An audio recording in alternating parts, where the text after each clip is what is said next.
कश्मीर भारत का मुकुटमणि है, अभिन्न अंग है।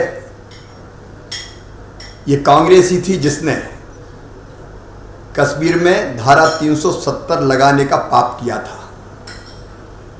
हमारे यशस्वी प्रधानमंत्री जी ने, भारतीय जनता पार्टी की सरकार ने धारा 370 हटा दी। अब एक देश में दो विधान, दो निशान, दो प्रधान नहीं है। लेकिन कांग्रेस अब फिर पाकिस्तान की भाषा बोल रही है। कांग्रेस के नेता दिग्विजय कहते हैं कि धारा 370 हटाने पर पुनर्विचार किया जाएगा। क्या पुनर्विचार करेगी कांग्रेस? क्या फिर से धारा 370 थोप के अलगाववाद को हवा देगी, आतंकवाद को प्रश्रय देगी? कांग्रेस का हाथ पाकिस्तान के साथ। ये कांग्रेस की पाकिस्तानी मानसिकता है। जो पाकिस्तान कहता है वही कांग्रेस कहती है। सोनिया जी जवाब दो, देश आपसे जवाब चाहता है।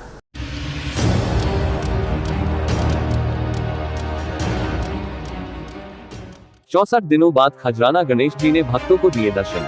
64 दिनों बाद आज खजराना गणेश मंदिर के द्वार भक्तों को दर्शन के लिए खोले गए। कल जिला कलेक्टर द्वारा जारी आदेश के बावजूद भी आज कलेक्टर और मंदिर प्रबंध अध्यक्ष मनीष सिंह की पुष्टि के बाद दोपहर लगभग 2 बजे खजराना गणेश मंदिर के दरवाजे भक्तों के लिए खोले गए। लंबे समय से इंतजार कर रहे बड़ी संख्या में भक्त आज मंदिर पहुंचे और भगवान गणेश जी के दर्शन किए। मंदिर में प्रवेश के लिए वैक्सीन लगे होने का सर्टिफिकेट लाना या मोबाइल में वैक्सीन लगे होने का मैसेज दिखाना आवश्यक किया गया है। यह दिखाने के बाद ही मंदिर परिसर में भक्तों को प्रवेश दिया जा रहा है। जिला कलेक्टर के आदेश पर मंदिर के अंदर सिर्फ 4 भक्तों को ही एक साथ प्रवेश दिया जा रहा है। अन्य भक्तों को इन दर्शनार्थियों के निकलने के बाद ही प्रतिमा के दर्शन के लिए जाने दिया जा रहा है। मंदिर के पुजारी श्री अशोक भट्ट ने बताया कि आज भी बड़ी संख्या में भक्तों ने दर्शन किए और जो लोग वैक्सीन लगाने का साक्ष्य लेकर नहीं आए थे उन्हें प्रवेश नहीं दिया गया। श्री भट्ट ने कहा कि कल रविवार को पूर्ण कोरोना कर्फ्यू होने के कारण मंदिर बंद रहेगा, लेकिन बुधवार को बड़ी संख्या में भक्तों के मंदिर पहुंचने की संभावना है, जिसके चलते वर्तमान व्यवस्था के तहत बड़ी संख्या में भक्तों को बाहर रोकने में परेशानी आएगी। उन्होंने कहा कि बेहतर हो कि बुधवार को मंदिर को बंद ही रखा जाए।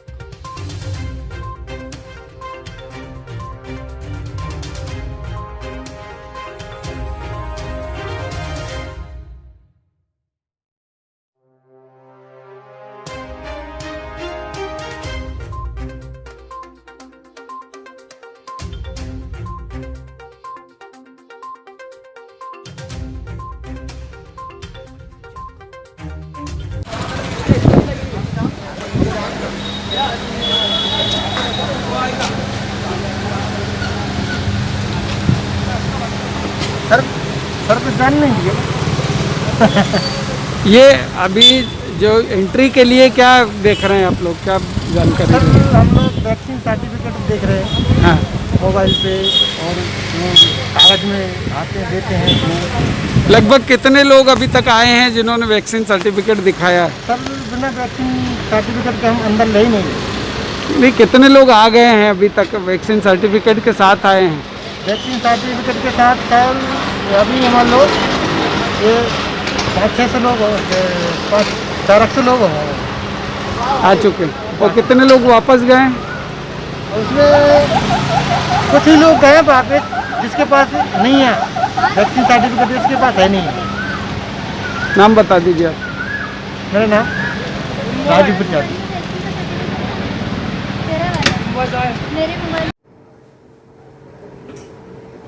नमस्कार। अनलॉक कर दिया गया है तो ऐसा लगता होगा ना कि जैसे जेल से छूट गए, मगर हाँ, ये भी मत सोचो कि एकदम स्वच्छंद हो गए। ऐसा नहीं होना चाहिए। वैसे तो अब हम सभी समझदार हो गए। ये जो बड़ा संकट हम पर आया है, ये संकट हमें बहुत कुछ सिखा के गया है और इसलिए अब हम अनलॉक करके एक स्थिति पे तो जा रहे हैं कि अपना अपना काम फिर से शुरू करें, आवश्यकता अनुसार घर से बाहर निकले।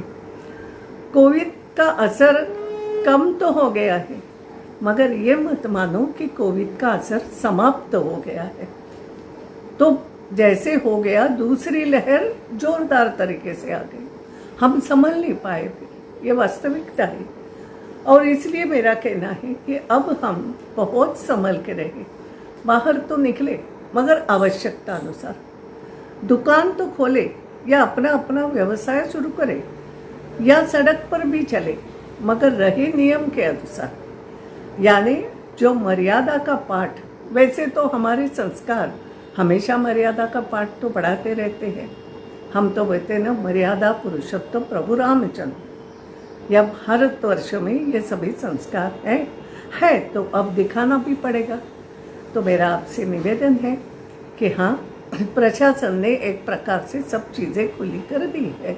दुकान खोलो, अपने अपने व्यवसाय करो, नौकरी पे जितनी आवश्यकता जैसा बोला है उसके अनुसार जाना है, काम भी ढूंढो, ये सभी अब शुरू करता है। लेकिन कहीं ना कहीं नियमों का पालन, ये नियमों का पालन भी जो करना, मास्क लगाना केवल अपने लिए नहीं है, दूसरे की सुरक्षा के लिए, क्योंकि आप भी दूसरे को कुछ ये दे सकते हो। आपके कारण दूसरा सामने वाला बीमार पड़ सकता है, ये भी ध्यान रखना पड़ेगा। जैसे सामने वाले के कारण आप बीमार पड़ सकते, ये एक दूसरे के ऊपर बातें हैं, कह नहीं सकते। और इसलिए अपनी सुरक्षा और सामने वाले की भी सुरक्षा, दूसरों की भी सुरक्षा, और केवल ये नहीं, अपने परिवार की सुरक्षा, क्योंकि कौन कहाँ से लेके आएगा ये कह नहीं सकते हैं। और पूरे परिवार में बांट सकते हैं या अपने आसपास के पड़ोस वालों में भी ये बीमारी हम बांट सकते हैं, कह नहीं सकते। और इसलिए पूरे समाज की सुरक्षा के लिए अब नियमों का कड़ाई से पालन करें। वैसे देखा जाए तो हम पुलिस के डंडे खाए ही क्यों, हम तो इससे बचे।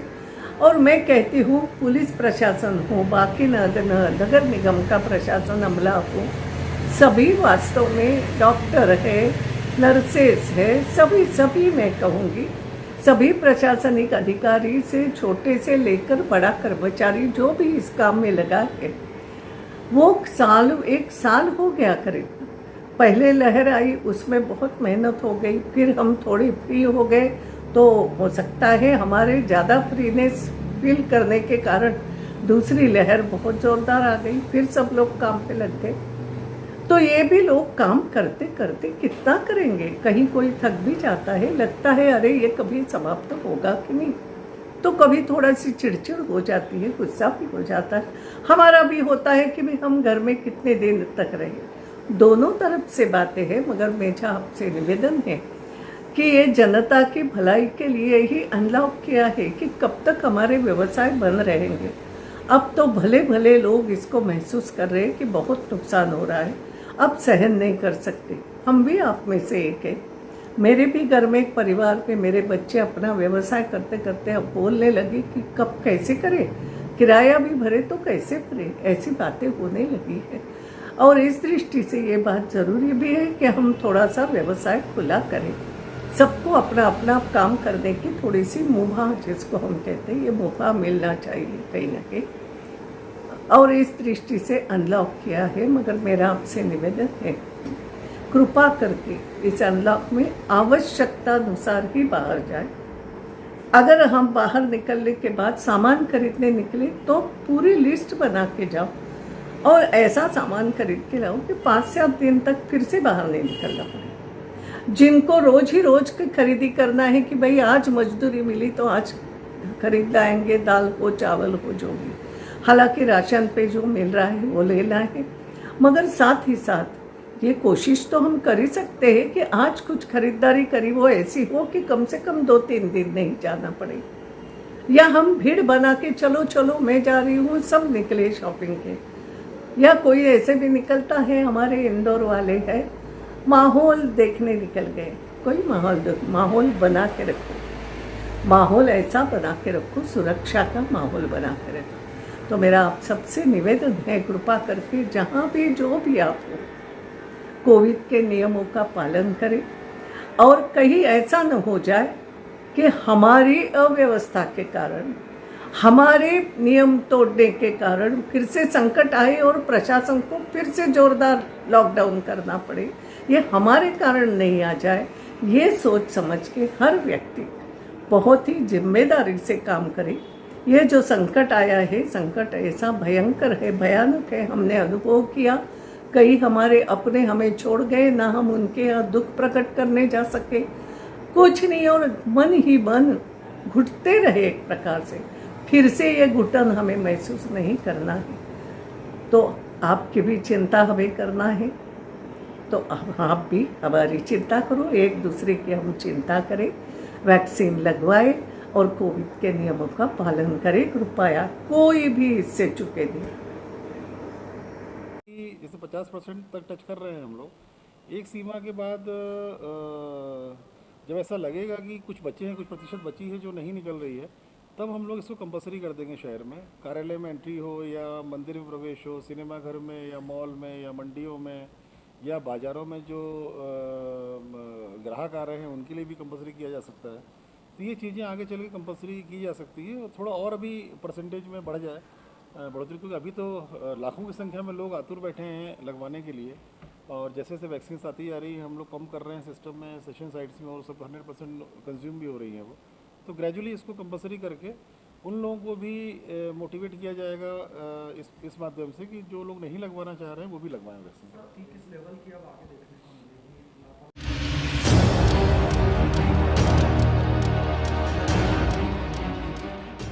2 दिन पूर्व रतलाम बसपा जिला अध्यक्ष की हत्या के मामले में उज्जैन पुलिस ने किया 24 घंटे में खुलासा। आरोपियों ने एक महिला से संबंध के चलते धोखे से बुलाया और कर दी हत्या। आरोपियों ने महिला के नंबर का व्हाट्सएप अपने फोन में किया इंस्टॉल और चैट के माध्यम से युवक को मौके पर धोखे से बुलाया। आरोपियों ने पकड़ा जाने के डर से जहरीला पदार्थ खाया और हो गए अस्पताल में भर्ती, पुलिस ने लिए बयान। उज्जैन जिले के बड़नगर तहसील के ग्राम भाट पचलना थाना क्षेत्र में 2 दिन पूर्व हुई रतलाम बसपा राजनीति पार्टी के जिला अध्यक्ष समरत चौहान की हत्या के मामले में उज्जैन पुलिस ने बड़ा खुलासा किया है। पुलिस ने प्रेस कॉन्फ्रेंस कर बताया कि दिनांक 10 जून को समरत के पिता द्वारा गायब होने की सूचना दी गई थी थाने पर। पुलिस को सूचना मिली थी दोपहर में डेड बॉडी नदी किनारे मिलने की। मौके पर देखा तो समरत चौहान थे। जांच में सामने आया महिला से संबंध के चलते हत्या की गई है। 2 आरोपी गिरफ्त में आते उससे पहले उन्हीं जहरीला पदार्थ कहा कर खुद को अस्पताल में भर्ती करवा दिया। जिस युवती को लेकर हत्या हुई उसका अभी तक कोई हस्तक्षेप नहीं हुआ है। युवती शादीशुदा भी नहीं है। आरोपियों ने युवती का व्हाट्सएप अपने फोन में इंस्टॉल किया और धोखे से चैट के माध्यम से बुलाकर हत्या कर दी। एसपी शुक्ल ने मीडिया को जानकारी देते हुए कहा कि दिनांक 10 जून को राजनीति पार्टी से संबंधित व्यक्ति की डेड बॉडी मिली थी, जिसके गायब होने की सूचना मृतक के पिता द्वारा सुबह ही थाने पर दी गई थी। पुलिस तलाश कर ही रही थी कि ग्राम भाट पचलना से दोपहर में सूचना मिली लाश पड़ी हुई है किसी की नदी किनारे। मौके पर जाकर टीम व एफएसएल अधिकारियों ने देखा तो पाया मृतक राजनीति पार्टी से संबंधित है, जिसके साथ मारपीट हुई। शंका पर आरोपियों की तलाश हुई तो 2 व्यक्ति मिले जिन्होंने गिरफ्त में आने से पहले ही जहरीला पदार्थ खा लिया। उन्हें बड़नगर अस्पताल में उपचार दिया जा रहा है। दोनों को होश आए तो बयान भी लिए गए। उन्होंने बताया कि एक युवती से मृतक की बातचीत होती थी, जिसके चलते हमारा विवाद हुआ। हमने युवती का व्हाट्सएप अपने फोन में इंस्टॉल करके बुलाया और हत्या हो गई। आरोपियों से और भी पूछताछ युवती के संबंध को लेकर की जाएगी आगे। अभी उपचारत है अस्पताल में। पुलिस ने 302 में मामला दर्ज किया है। दिनांक 10 जून को थाना भाट पचलाना में एक रिपोर्ट दर्ज कराई गई थी, जिसमें एक राजनीतिक पृष्ठभूमि के व्यक्ति घूमने की सूचना थी, और घटना की संवेदनशीलता को देखते हुए तत्काल ही एसडीओपी खाचरोद और टीआई भाट पचलाना को निर्देश दिए गए कि थोड़े लगभग 2:30 बजे उस दिन उनका मृत शरीर मिला था और प्रथम दृष्टया ही हत्या की आशंका थी। उसको देखते हुए एडिशनल एसपी आकाश भूरिया और के नेतृत्व में एसडीओपी खाचरोद और टीआई भाट पचलाना, इनके नेतृत्व में दल गठित किए गए, जिनने सभी पहलुओं पर जांच की। जांच के दौरान हमें जो 2 संदेही चिन्हित हुए थे, वो रात में लगभग 10 बजे कुछ जहरीला खाद्य पदार्थ खाकर एडमिट हुए। उस समय उनसे पूछताछ नहीं की जा सकी। अगले दिन 11 तारीख को जब उनसे पूछताछ की गई और उनके मृत्युकालिक कथन कराया गया, तो घटना की स्वीकारोक्ति इनके द्वारा की गई है। और घटना की पृष्ठभूमि में एक महिला से संबंध होने की बात सामने आई है, जिस पर लेकर जो आरोपी है उनको आपत्ति थी, और उनके द्वारा जो महिला का जो व्हाट्सएप नंबर है अपने मोबाइल पे इंस्टॉल किया गया और इंस्टॉल करने के पश्चात उसको आरोपी को बुलाया गया और जब आरोपी उनके पास पहुंचा तो उसके साथ ये घटना कारित की गई है। अन्य तकनीकी पहलुओं पर जांच चल रही है और जैसे ये डिस्चार्ज होते हैं हम उनको कस्टडी में लेकर विस्तृत पूछताछ करके और अग्रिम विवेचना करेंगे। निश्चित तौर पे मैंने आपको बताया कि एक महिला का जो किराया है, इस महिला से संपर्क होने की लेकर आरोपी को ये आपत्ति थी कि ये इससे क्यों बात करे।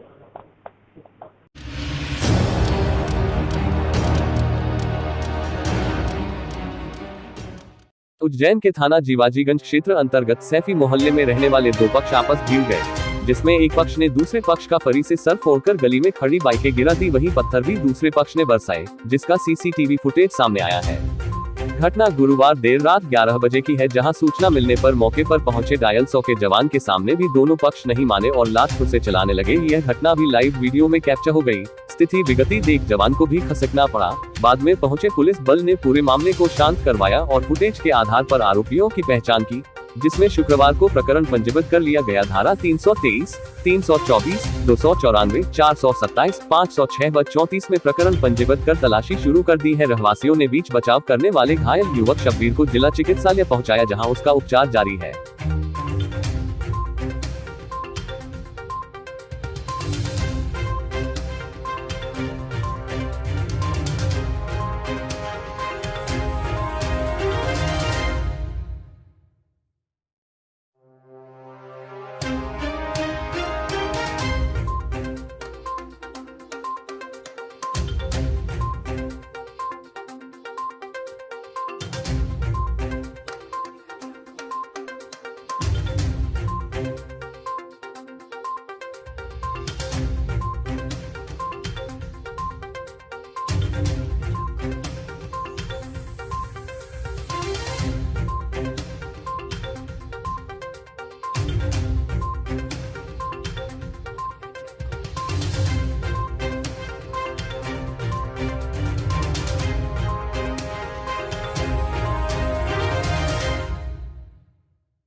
विदेश गांव शहर सब पे नजर, सबकी खबर, नया रूप है नए है रंग, सबको समेटे अपने संग। आपका अपना शहर का सपना दैनिक अवंतिका, दैनिक अवंतिका, दैनिक अवंतिका। राजनीति फिल्मी बातें सब कुछ ही हम इसमें पाते, घर होटल ऑफिस या दफ्तर, क्लर्क प्यून या हो फिर अफसर, सबका चहेता सबका प्यारा दैनिक अवंतिका।